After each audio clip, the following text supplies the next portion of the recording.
장염처럼 시작된 증상이 치명적인 합병증으로 이어지며 10대 소녀가 숨지는 사건이 영국에서 발생했습니다. 영국 언론 보도에 따르면 영국 스태퍼드셔에 거주하던 17세 로이스 프랜시스는 덜 익은 오리고기를 먹은 뒤 몸 상태가 급격히 악화됐고 결국 중증 합병증으로 사망했습니다. 전문가들은 이번 사례가 식중독균 감염이 단순한 장염으로 끝나지 않고 생명을 위협하는 합병증으로 이어질 수 있다는 점을 보여준다고 설명하고 있습니다. 사건은 지난 2023년 9월 발생했습니다. 로이스 프랜시스는 오리고기를 먹은 뒤 얼마 지나지 않아 심한 복통과 설사 증상을 보이기 시작했습니다. 이후 증상이 악화되면서 피가 섞인 설사, 즉 혈성 설사가 나타났고 결국 병원에 입원하게 됐습니다. 입원 당시 혈액 검사에서는 염증 반응이 확인됐고 복부를 누르면 통증이 나타나는 복부 압통 증상도 동반됐습니다. 의료진은 초기에는 일반적인 장염으로 판단해 구토 억제제와 정맥수액 치료를 진행했습니다. 또한 세균 감염 가능성을 고려해 항생제 치료도 시작했습니다. 하지만 며칠 뒤 실시한 대변 검사에서 시가 독소생성 대장균, 즉 STC 감염이 확인되면서 상황이 달라졌습니다. 이 균은 일반 장염균과 달리 특정 독소를 만들어 심각한 합병증을 일으킬 수 있는 세균으로 알려져 있습니다. 의료진은 STC 감염이 확인되자 즉시 항생제 치료를 중단했습니다. 일부 연구에서는 항생제가 오히려 독소 분비를 증가시켜 합병증 위험을 높일 수 있다는 보고가 있기 때문입니다. 이후 의료진은 환자를 신장 전문 치료가 가능한 병원으로 전원하기로 결정했습니다. 프랜시스는 로열 스토크 대학병원으로 옮겨질 예정이었지만 병상 부족으로 이송이 하루 지연됐습니다. 그 사이 환자의 상태는 빠르게 악화되기 시작했습니다.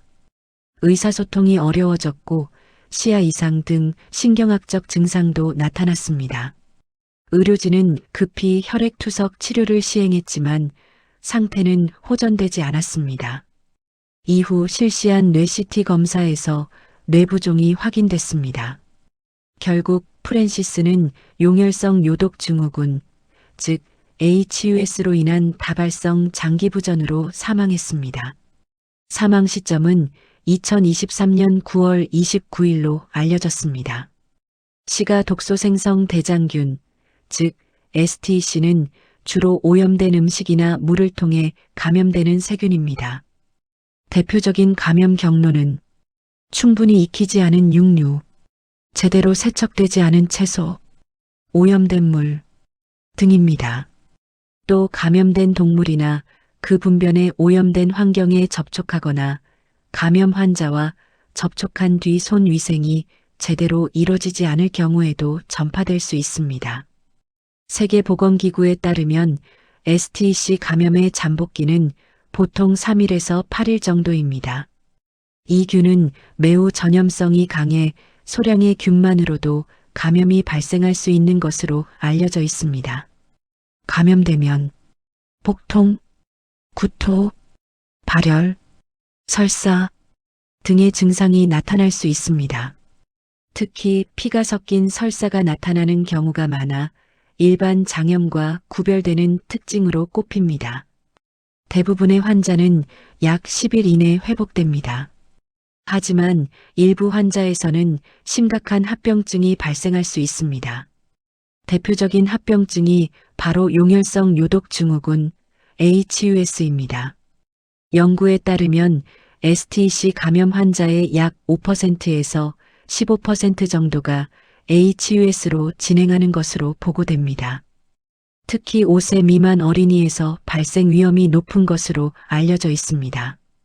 또 고령자나 면역력이 약한 환자에서도 합병증 위험이 증가할 수 있습니다. 용혈성 요독 증후군은 급성 심부전을 일으키는 심각한 질환입니다. 이 질환은 세 가지 특징적인 변화가 동시에 나타납니다. 첫 번째는 적혈구 파괴, 즉 용혈입니다. 두 번째는 혈소판 감소입니다. 세 번째는 급성 신장 손상입니다. 이 질환은 시가 독소가 혈관 내피세포를 손상시키면서 시작됩니다. 혈관이 손상되면 미세혈관 내부의 혈전이 형성되고 그 과정에서 적혈구가 파괴되는 미세혈관병성 용혈성 빈혈이 발생합니다. 또 혈소판이 혈전을 만드는 과정에서 소모되면서 혈소판 수가 감소합니다. 이와 동시에 신장의 미세혈관이 막히면서 급성 신부전이 발생하게 됩니다. 신장이 정상적으로 작동하지 못하면 체내 노폐물과 수분이 축적됩니다. 또 전해질 균형이 무너지면서 다양한 합병증이 나타날 수 있습니다. 증상이 심해지면 의식 저하, 경련, 뇌부종 같은 신경학적 합병증도 발생할 수 있습니다.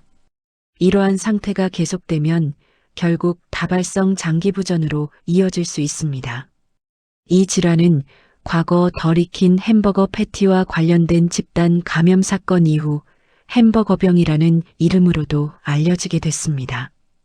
특히 어린이들에게서 발생할 경우 위험성이 더 큰 것으로 알려져 있습니다. 전문가들은 STC 감염을 예방하기 위해서는 음식 위생 관리가 매우 중요하다고 강조합니다. 특히 육류는 중심부까지 충분히 익혀서 섭취해야 합니다. 채소 역시 흐르는 물에 깨끗하게 세척해야 합니다. 또 조리 전후에는 반드시 손 씻기를 철저히 하는 것이 중요합니다. 생고기와 익힌 음식은 같은 도마나 칼을 사용하지 않도록 분리하는 것도 감염 예방에 도움이 됩니다. 또 혈성 설사나 소변량 감소 같은 증상이 나타난다면 즉시 의료기관을 방문해 진료를 받아야 합니다. 전문가들은 이번 사례가 단순한 장염으로 보이는 증상도 경우에 따라 치명적인 합병증으로 이어질 수 있다는 경고라고 말합니다. 특히 혈성 설사와 심한 복통이 나타난다면 단순한 식중독으로 넘기지 말고 빠르게 진료를 받아야 한다고 강조했습니다. 식품위생관리와 조리 과정의 작은 주의가 생명을 지키는 중요한 예방책이 될 수 있습니다.